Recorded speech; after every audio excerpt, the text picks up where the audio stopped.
సాధారణంగా హిందువుల విషయంలో చాటుగా మాట్లాడతారు, ముస్లింల విషయం బహిరంగంగా మాట్లాడతారు. మన దేశంలో ఉన్నది ఏంటంటే హిందువుల విషయం ఎప్పటికప్పుడు తొక్కి పడేస్తుంటారు, హిందువుల ఆకాంక్షలను తొక్కి పడేస్తుంటారు.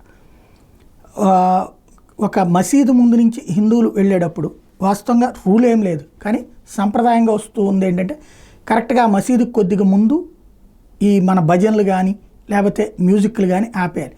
మసీద్ దాటిన తర్వాత మళ్ళీ చేసుకుంటూ వెళ్ళాలి. ఇది ఉత్తరప్రదేశ్లో యోగి వచ్చాక జరగట్లేదు. ఈ విషయం మీద పెద్ద చర్చలు లేవనెత్తినాయి అక్కడ విపక్షాలు. అప్పుడు యోగి ఆదిత్యనాథ్ ఒక పాయింట్ రైజ్ చేశారు. ఒక ముస్లింలు హిందూ ప్రాంతంలో దర్జాగా వాళ్ళ కార్యక్రమం నిర్వహిస్తారు, దానికి ఎట్లాంటి అభ్యంతరం లేదు, ఎక్కడ అడ్డు లేదు. గుళ్ళ ముందు నుంచి జరుగుతుంది, లేకపోతే కనుక భజనలు చేస్తున్న వాటి ముందు నుంచి జరుగుతుంది. అదే ముస్లింలు ఉన్న ప్రాంతంలో నుంచి హిందువులకు సంబంధించినటువంటి దాంట్లో ఇట్లాంటి రిస్ట్రిక్షన్స్ ఎందుకు ఉండాలి అంటే ఉత్సవాలు పండగలు ఒకళ్ళు నిర్వహించుకోవాలి, ఇంకొకళ్ళు నిర్వహించుకోకూడదా, ఇదెక్కడ ధోరణి అన్నటువంటి పాయింట్ని రైజ్ చేసుకొచ్చారు.